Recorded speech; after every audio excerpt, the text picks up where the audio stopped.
program studi S1 Manajemen Konsentrasi Sumber Daya Manusia. Hari ini kita mau bahas mengenai topik manajemen lintas budaya untuk mata kuliah Manajemen Sumber Daya Manusia Internasional.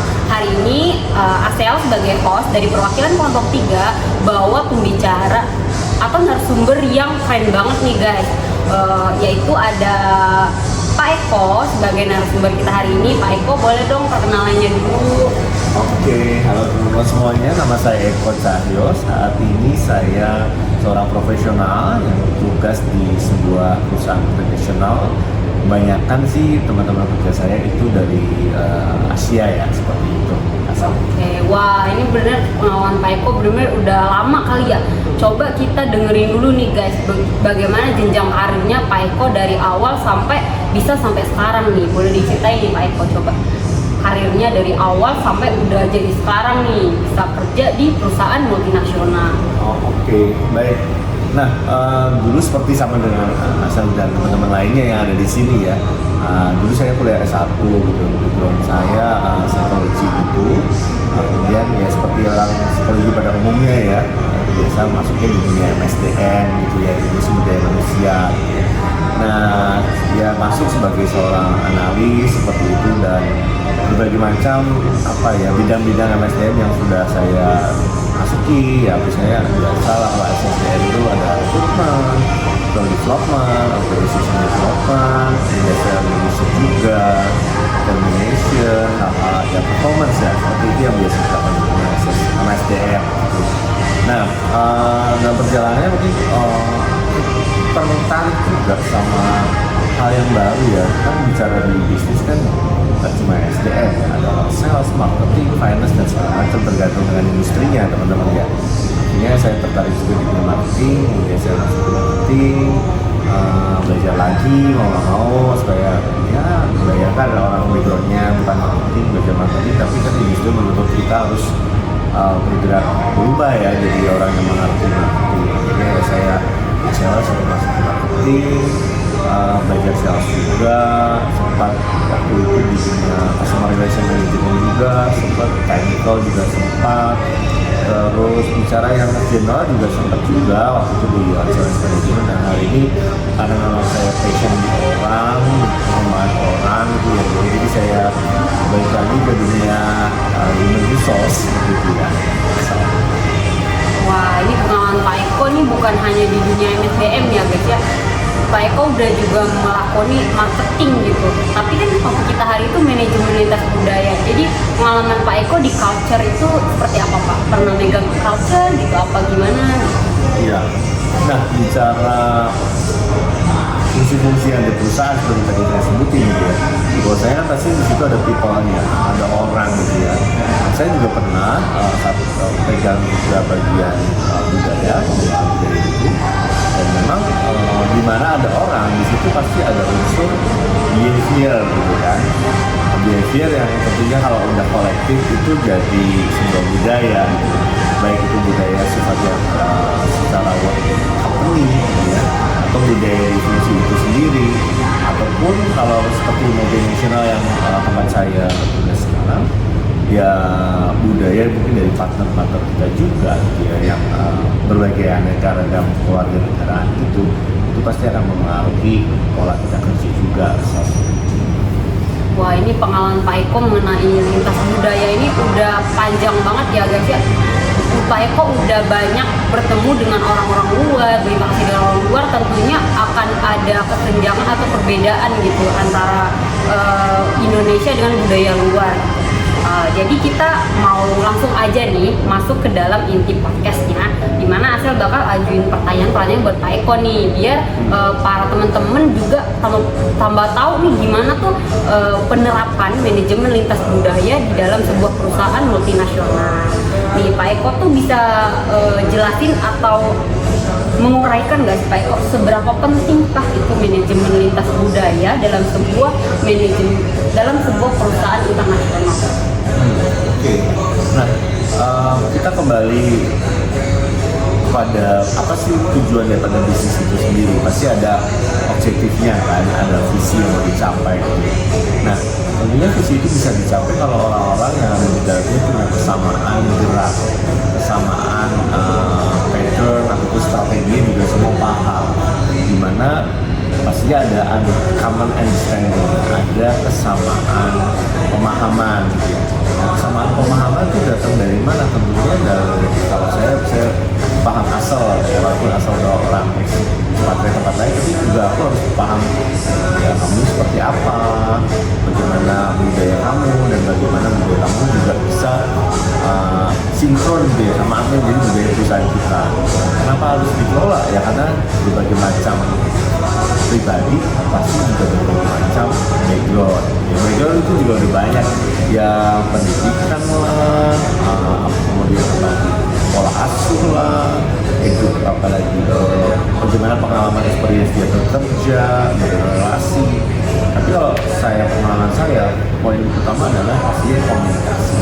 Jadi yang harus di-manage tentunya salah satunya adalah bagaimana kita punya common understanding, dimana dibangun dengan komunikasi yang baik sehingga kita boleh saling memahami sih. Berarti komunikasi itu adalah hal yang penting banget dalam pemahaman lintas budaya agar tidak ada miscommunication ya Pak ya. Pastinya, karena kan ya kita balik sedikit teori komunikasi ya, supaya saya bisa menyampaikan pesan secara efektif, yaitu pesan saya bisa dipahami oleh penerima pesan, juga sebaliknya gitu ya. Bagaimana saya memahami seorang asal kalau saya nggak ngobrol sama asal gitu ya, bisa aja timbul POV ya, zaman sekarang ya Gen Z bilang POV-nya itu pasti bisa aja menurut my assumption gitu ya. Oh asal tuh orangnya gini, padahal bisa jadi yang saya asumsikan tidak sesuai dengan faktanya. Atau kenapa saya berkata-kata seperti ini, kenapa intonasinya saya seperti ini, terus gimana gestur saya seperti itu bagian dari elemen komunikasi ya. Dan akhirnya bisa menentukan pesan yang mau saya sampaikan itu nyampe apa enggak gitu ya. Jadi seringkali yang pertama kali kita rasain, itu kita juga sesama orang Indonesia juga banyak kan sarannya gitu ya, sukunya beda. Misalnya saya orang Jawa atau orang Sumatera, dimana saya sebagai orang Jawa itu atau suka kaget-kaget sama orang Sumatera ya, suaranya kencang gitu. Buat kita itu namanya lagi marah ya gitu. Mereka enggak, menurut mereka biasa, mungkin orang Sumatera rumahnya jauh-jauh jadi harus berteriak gitu, kencang gitu. Nah sama, ekspatriat juga berasal dari domisili yang berbeda, asal mereka tempat tinggal berbeda, edukasi berbeda. Artinya mereka punya mindset, punya perilaku yang biasanya mereka lakukan di tempat mereka sebelumnya dan masuk di lingkungan yang baru, seringkali kalau nggak di-manage dengan baik terjadi culture shock. Culture shock itu kalau nggak kita manage ya bisa saja tidak produktif, artinya terjadi ketidaksamaan pengertian, ketidaksamaan pengertian menimbulkan konflik. Kalau bisa solve bagus, tapi kalau nggak malah nggak produktif, tidak bisa mencapai objektif kita secara organisasi lah. Berarti ini poinnya tuh komunikasi dan manajemen lintas budaya tuh penting banget dalam perusahaan multinasional agar perusahaan itu bisa berjalan gitu ke depannya. Ini asal masuk lagi nih ke pertanyaan selanjutnya, dimana penting nggak sih bagi seorang ekspatriat yang dari luar Indonesia untuk memahami budaya Indonesia di dalam perusahaan multinasional? Iya, tentunya supaya kita bisa paham di mana bumi kita dipijak bisa curang dijunjung, kita harus paham dulu. Sama halnya juga sama pada waktu kita ke luar negeri, ketemu ekspatriat dari berbagai negara. Sama juga kita juga mengharapkan bahwa kita tuh paham budaya kita, orang Indonesia itu gimana, mungkin sopan santunnya gimana. Memang mungkin quite challenging buat mereka, ya dimana suku kita yang banyak banget gitu ya. Misalnya, masuk di kantor kita ketemu orang Jawa, ada orang Batak, ada orang Minang, ada orang Bali, ada orang Papua gitu kan. Itu aja udah jadi culture sendiri, tapi culture Indonesia tentunya ada. Nah, should-nya sih mereka tentunya harus belajar ya, bukan berarti hanya gue tuh expert kompeten di bidang itu secara teknikal. Tapi ada loh di tempat kerja itu ada aspek non teknikal yang harus kita juga perhatikan. Kembali tadi kita udah bahas, misalnya bagaimana kita berucap, kata-kata seperti apa yang kita pilih, intonasinya bagaimana menyampaikannya, terus gestur tubuh seperti apa. Karena bisa jadi buat orang asing expat di negara dia baik-baik aja. Contoh, misalnya kalau ngomong berkaca pinggang gitu kan, biasa gitu kan, atau maksudnya saku gitu ya. Buat orang kita ini nggak sopan kayaknya arogan sekali gitu ya. Atau berbicaranya misalnya dia request something tapi dengan bahasa yang keras atau imperatif dengan pemerintah yang itu buat sebagian orang yang nggak biasa ya, nantinya hal itu jadi shock gitu kan. Oh gitu ya, akhirnya ya kita nggak bisa jalan get along dengan baik kalau memang itu kita nggak bisa. Berarti ya Pak ya, pemahaman budaya lokal penting juga gitu bagi orang luar gitu. Oke. Lanjut ke topik selanjutnya nih Pak, nih karena kita udah bahas kan perbedaan budaya yang besar gitu, Pak ya. Tantangan apa yang paling besar atau tantangan yang paling dominan gitu dari perbedaan lintas budaya Indonesia dan luar gitu, dimana ekspatriat harus memahami kita dan kita harus memahami ekspatriat itu, tantangan yang paling besar itu apa? Ya paling mudah adalah bahasa gitu ya teman-teman. Itu udah paling gampang karena bahasa itu kan membridging pemahaman gitu. Kalau enggak ya seringkali pakai bahasa Tarsan. Ya seringkali juga kejadian juga di kantor gitu. Aduh, apa ya ini istilahnya ya? In English mungkin nggak tahu, apalagi di bahasa asli dia gitu ya. Ini ya kita melakukan bahasa-bahasa Tarsan gitu ya. Itu udah jadi kendala pertama. Kedua tadi habit ya, kebiasaan orang gitu ya. Nah, pernah mungkin buat orang sana itu mencatat udah jadi habit gitu ya, tapi buat orang Indonesia tuh enggak, orang Indonesia supaya dengerin gitu. Mungkin kita juga pengalaman sendiri, orang kita kadang-kadang sukanya bertanya, nggak mau baca guidance gitu. Nah, orang sana kan jadi sebel kalau kita ini kok kan baca aja dulu gitu loh panduannya gitu, baru nanti tanya. Nah, hal-hal kayak gitu yang most likely itu sering terjadi biasa. Jadi small habits kalau nggak disampaikan juga jadi membesar, akhirnya jadi konflik. Jadi kadang ya itu pemahaman tentang hal-hal yang kecil di suatu daerah itu nggak perlu kita pahami sih. Berarti hal yang kecil pun bisa menjadi sebuah tantangan yang besar ya Pak ya, dalam sebuah perusahaan multinasional gitu. Betul. Apalagi hal kecil itu sifatnya important gitu ya. Misalnya, oh ada problem-problem yang sering muncul keseharian gitu.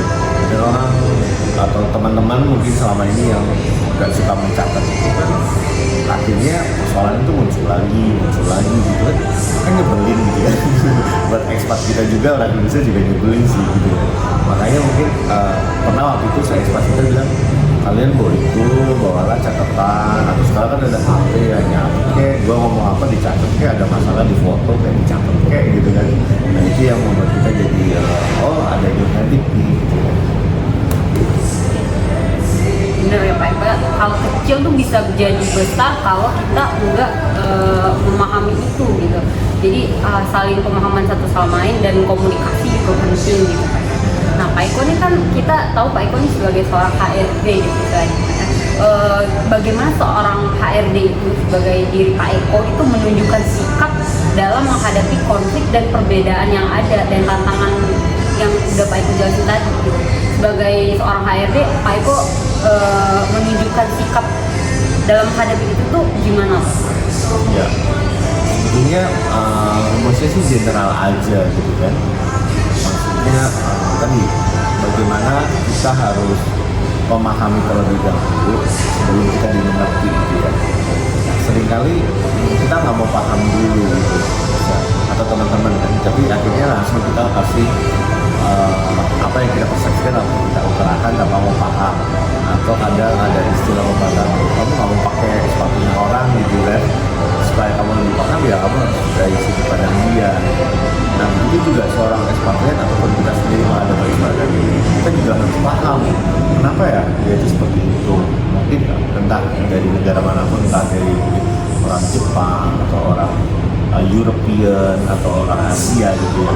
Apa sih sebenarnya kita ya cari tahu kamu kenapa seperti itu.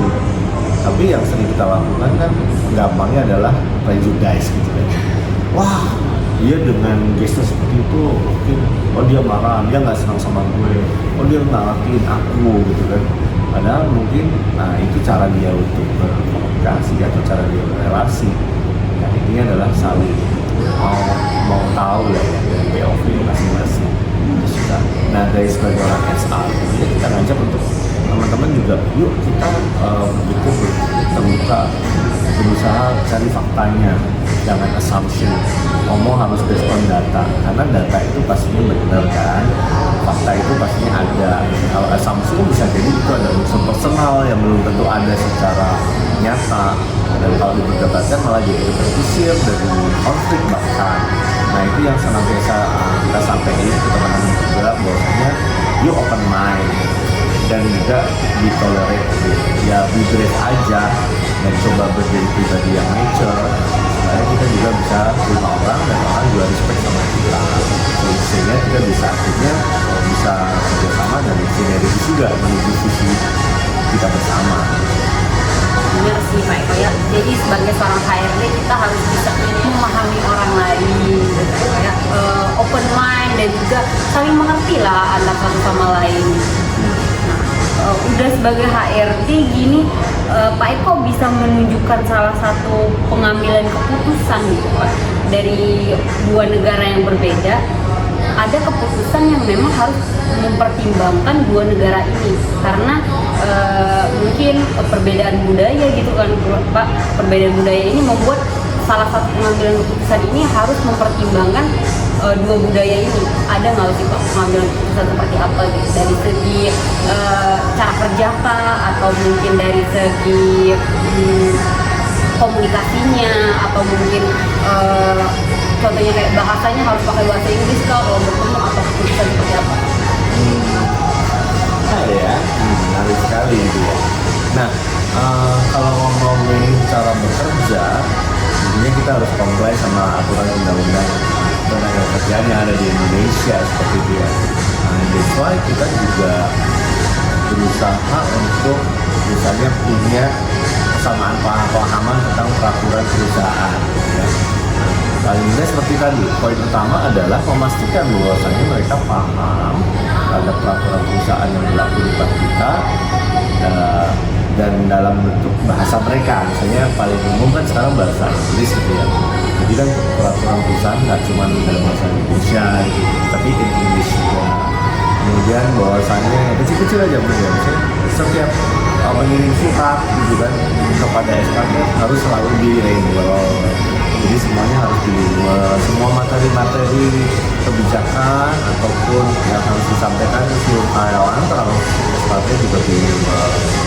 Kemudian juga contoh paling simple aja lunch gitu ya. Kita kan juga di perusahaan kita siapin makan siang gitu. Jadi kita juga memahami bahwasanya apa sih yang cocok buat perut mereka gitu ya.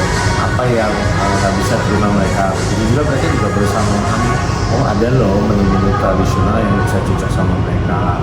Itu juga kita coba sesuaikan sampai hal yang kecil-kecil gitu Kak. Itu contoh kebijakannya ya Pak, mungkin dari perusahaan yang mungkin mempertimbangkan perbedaan budaya yang ada gitu di dalam perusahaan itu. Betul, jadi kita coba pahami orang itu bisanya apa ya, nggak bisanya apa ya, sehingga nanti kita sesuaikan dengan apa yang akan kita provide ke dia gitu ya. Seperti itu. Mungkin hal-hal kecil itu menjadi suatu yang concern bagi perbedaan budaya ini, menjadi suatu yang besar ketika hal-hal kecil itu tidak dilaksanakan gitu ya Pak ya? Ya, contoh kalau balik ke makan-makan tadi kan ada ekspatriat yang harus makannya vegetarian gitu kan. Jadi ya, kita udah tahu oh ternyata si dia banyak boleh makan vegetarian, atau karena menganut kepercayaan tertentu harus menghindari jenis-jenis makanan tertentu. Nah itu akhirnya yang kita terapkan ke dalam bentuk penyajian kita juga. Contohnya seperti itu. Jadi ya pokoknya secara welfare. Kalau secara lain sih almost sama yang ada bedanya gitu ya kita sama mereka, karena kita juga sama-sama profesional kan gitu kan. Kita berarti hanya orang sepatu kan harus lebih gimana dibanding orang warlock gitu kan harga Indonesia gitu, enggak, sama aja sih, karena kita sama-sama kita nih kerja profesional loh. Iya, lakukan aja. Kalau lu nggak bisa, lu sampai sama kita. Kalau kita juga kalau bisa ya kita bisa membantu apa. Itu menarik banget sih Pak. Hal-hal kecil itu bisa menjadi pembelajaran bagi kita bahwa saling memahami satu sama lain dan profesional dalam kerja itu penting gitu, dalam perusahaan multinasional. Nah, kita udah ngomongin budaya Indonesia mulu nih Pak, harus ekspatriat yang memahami gitu. Coba kita ada nggak sih Pak budaya yang di perusahaan multinasional yang Bapak jalani sekarang, yang Bapak tempati sekarang itu mempertimbangkan budaya asal negara lain gitu, budaya asing yang tetap diterapkan di Indonesia. Ada nggak sih suatu budaya itu yang tetap kan ini budayanya ada dua nih, Indonesia sama multinasional. Nggak mungkin Indonesia mulu gitu budayanya gitu. Harus ada budaya asing yang tetap dipertahankan di perusahaan ini sebagai suatu adil lah istilahnya. Iya, sebetulnya kalau secara personal itu kita kembali ke tadi bahwasanya kita seorang profesional gitu ya. Ada yang namanya kode etik ataupun apa yang jadi tuntutan kompetensi orang profesional. Nah, tapi kita sebetulnya banyak bisa belajar juga dari apa yang biasa dilakukan di negara lain gitu ya. Contoh mungkin orang Europe atau orang American gitu ya, teman-teman saya itu ya ini kalau bicara lebih lugas gitu kan, mungkin ya lebih gue gitu, mungkin kayak kalau sekarang mungkin anak-anak daerah tertentu di Jakarta gitu ya, seperti itu. Tapi ya itu hal yang mungkin buat kita yang banyak budaya ketimuran, kita belajar menjadi lebih open gitu dan lebih straight to the point. Ada juga rekan kita dari bangsa Asia gitu ya, let's say Asia Timur gitu, kebanyakan memang nggak beda jauh sama orang kita di Asia Tenggara atau Indonesia seperti itu. Namun apa yang mereka ajarkan misalnya di keseharian mereka tentang disiplin, tentang respect to others, tentang bagaimana harus selalu melakukan perbaikan-perbaikan yang berkesinambungan, dan itu mereka terapkan menjadi satu sistem kerja yang terkelola dengan baik. Kalau ini bahasa manajemen kenal PDCA, Planning Check Action. Jadi selalu harus memutar planning check action dengan baik, kemudian selalu memberitakan atau mempertimbangkan hal-hal yang detail, selalu mencatat tadi sehingga kita punya semacam list yang harus di follow up tiap hari. Kemudian kita juga harus concern ataupun tahu betul apa yang menjadi customer journey, karena kan kita perusahaan itu kan melayani customer supaya kita dapat cuan gitu ya. Jadi bagaimana konsep kita terhadap customer kita dari POV-nya mereka. Nah itu yang banyak kita pelajari, karena mungkin ya Indonesia dengan keunikannya kita punya hal yang agak berbeda. Nah dengan mempelajari bagaimana manajemen kerja mereka, sebetulnya itu jadi memperkaya kita. Jadi sebetulnya kita bisa ngambil apa yang bagus dari orang Amerika misalnya, apa yang bagus dari orang Europe, apa yang bagus dari orang Jepang, apa yang bagus dari orang Filipina, gitu kan, apa yang bagus dari orang China. Nah itu bisa kita jadikan satu kelengkapan kompetensi kita sehingga kita juga bisa doing better. Seperti itu sih, jadi kita bisa segera absorb dan kita bisa lakukan di perusahaan kita. Dan itu yang akhirnya menjadi hal yang disosialisasikan kepada karyawan yang baru, dipastikan bahwasanya menggulirkan tentang perbaikan yang berkesinambungan itu di dalam setiap pekerjaan kita, selalu harus berpikir dengan fakta dan data. Mungkin yang kita nggak banyak mengeksplor gitu, tapi ya itu akhirnya menjadikan budaya di dalam perusahaan kita. Jadi ada gitu hal-hal yang dipelajari, yang hal-hal baik yang kita pelajari dari budaya luar yang bisa diterapkan di Indonesia. Kita kan udah ngomongin pemahaman budaya di dalam perusahaannya. kalau pemahaman budaya di dalam lingkungan bisnis global, ini kan perusahaannya multinasional ya. Pentingkah pemahaman budaya di lingkungan bisnis global karena perusahaan ini kan ekspor ke luar negeri juga gitu. Bagaimana tidak hanya Asia ekspornya, mungkin sampai Eropa ataupun sampai Amerika gitu ekspornya. Jadi pemahaman lintas budaya untuk bisnis global itu pentingkah dalam perusahaan dari pengalaman Bapak sekarang? Iya, apa yang saya rasakan selama ini misalnya kita punya produk yang harus diekspor seperti itu ya. Tentu dari sisi produknya sendiri kita harus paham benar produk ini harus dipakai customer-nya seperti apa di negara tersebut ya. Karena mungkin habitnya di negara tersebut sama di negara kita tuh beda gitu ya. Contoh mungkin di negara tersebut itu kalau berkendara harus sangat apa ya, taat, kalau nggak taat nggak keluar SIM-nya gitu misalnya, ataupun STNK-nya. Tapi di Indonesia mungkin banyak praktek-praktek yang masih lebih longgar seperti itu. Atau ada makanan di negara tertentu yang orang-orangnya lebih suka taste tertentu, tentunya kita harus bikin produk yang menjadi kebutuhan mereka. Jadi itu dari sisi customer, dimana ada produk ataupun services yang akan kita berikan ke mereka. Nah dari sisi kerja, mungkin kerjasama partner kita. Nah partner kerja kita kan juga orang sana gitu ya. Itu kita juga perlu tahu bagaimana sih pola kerja mereka gitu kan, cara mereka berkomunikasi dalam secara lisan ataupun tulisan, itu juga kita perlu pahami supaya kita nyambung gitu kan bisnisnya supaya langgeng di negara tersebut dan bahkan growth gitu ya. Jadi pemahaman itu yang membuat kita jadi lebih pas gitu, kasih produknya apa, kasih layanannya apa, how to communicate juga apa, seperti itu. Karena kan di sana juga mereka pasti akan ada multi juga gitu. Kita juga bisa dapetin apa ya, pemahaman yang lebih baik, ataupun kita bisa usulkan rekomendasi yang paling tepat kalau memang kita bisa paham apa yang customer kita ataupun partner kita juga inginkan gitu. Oke, jadi pemahaman bisnis global itu menjadi hal yang penting karena untuk keberlangsungan perusahaan itu tentunya dengan ekspor-ekspor yang ada itu pemahaman antar budaya dan pemahaman dengan customer juga sangat penting ya Pak ya.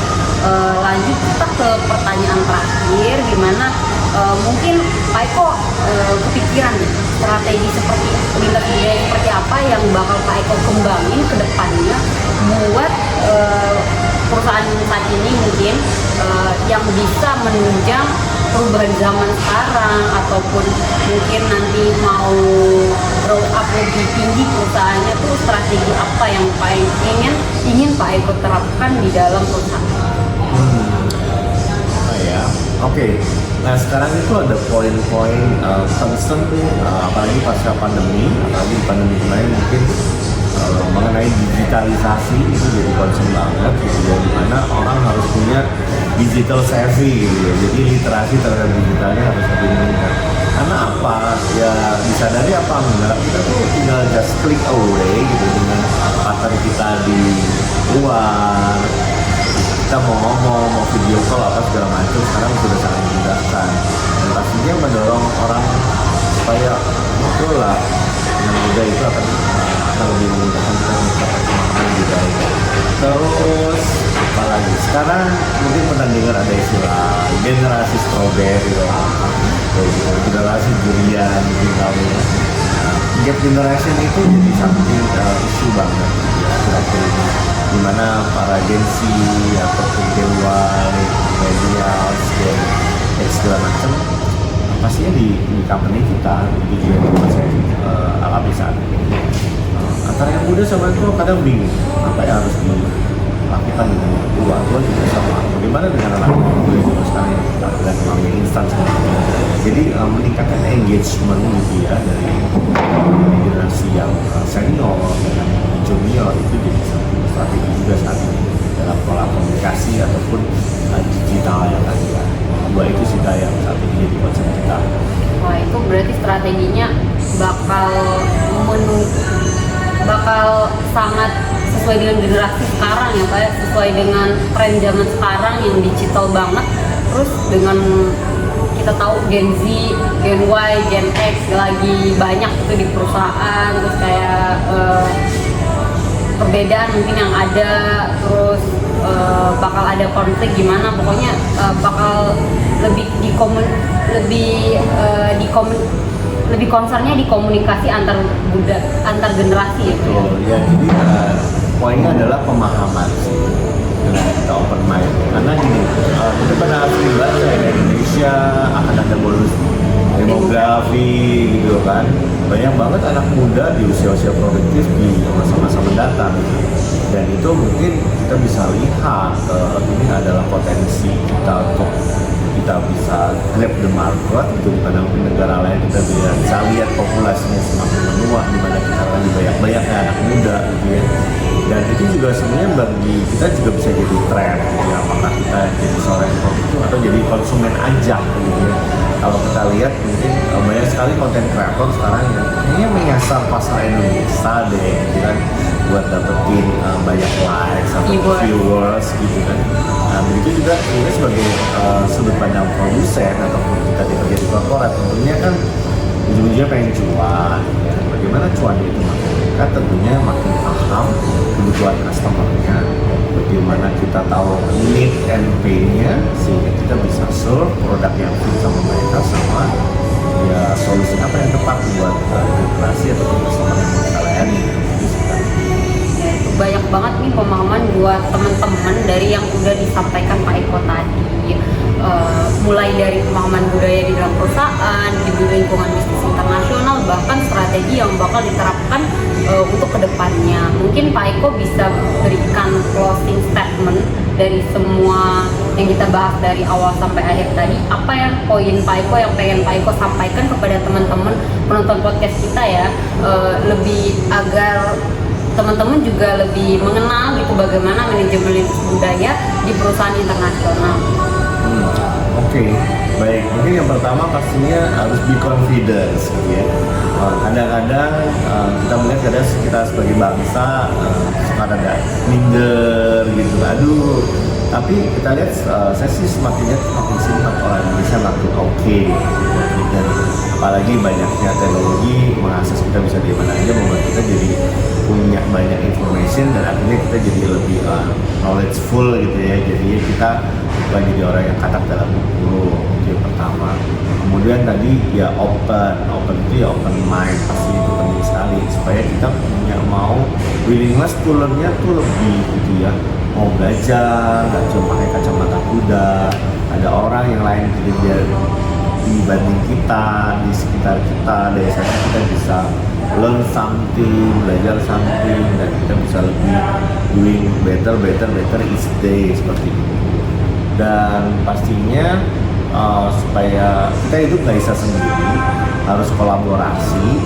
Jadi ada saling ketergantungan di mana apa yang jadi kelebihan saya dan apa yang jadi kelebihan kamu, siapapun dia, baik itu orang Indonesia ataupun internasional ataupun multinasional lainnya, pastinya kita sama-sama human kok, kita sama-sama punya capabilities, punya kelebihan yang apabila kita sinergikan kita pasti punya hasil yang dahsyat sih, seperti itu. Wah, ini sangat insightful ya dari pernyataan positif Pak Eko, bagaimana kita sebagai anak muda juga menanggapi manajemen lintas budaya dan jangan minder gitu ya sebagai orang Indonesia di zaman yang sekarang. Walaupun gempuran-gempuran dari luar itu tetap ada, tapi kita tetap harus pede dengan sebagai mempresentasikan orang Indonesia. Dari pembahasan kita tadi bahwa pemahaman lintas budaya di dalam perusahaan itu penting, apalagi di perusahaan multinasional, di perusahaan internasional. Tentu tidak mudah bagi sebuah perusahaan untuk memahami antara budaya yang berbeda, apalagi di luar budaya Indonesia. Di budaya Indonesia aja kita udah banyak, mulai dari Sabang hingga Merauke, sampai kita juga harus memahami budaya dari luar. Nah, itu yang menjadi hal yang menarik dari perusahaan multinasional. Dan salah satu yang penting itu komunikasi dan keterbukaan kita terhadap orang lain, bagaimana kita memahami orang lain, bagaimana kita mengenal satu sama lain, dan juga kita juga harus banyak belajar dari mereka gitu. Kita tahu bahwa mereka itu biasanya orang luar itu identik dengan orang yang disiplin, tegas, to the point. Nah, kita sebagai orang Indonesia juga menjadi hal yang bisa diambil sebagai suatu contoh yang baik ya untuk kedepannya, bahwa jangan letol, jangan mudah menyerah, ataupun jangan minder lah istilahnya, dan kita juga harus disiplin sebagai orang Indonesia, belajar dari budaya asing. Nah, podcast kita hari ini tuh bakal lanjut ya guys ya, ke episode berikutnya. Mungkin di episode berikutnya bakal ada topik-topik yang lebih menarik daripada ini. Jadi tunggu aja podcast dari S1 Manajemen, konsentrasi sumber daya manusia. Nah, sekian dari Asel sebagai host hari ini, dan juga terima kasih kepada Pak Eko yang udah berkenan hadir hari ini. Mungkin udah repot-repot ya Pak Eko ya datang ke sini gitu. Sekian podcast kita hari ini, Asel akhiri. Wassalamualaikum warahmatullahi wabarakatuh. Bye bye guys.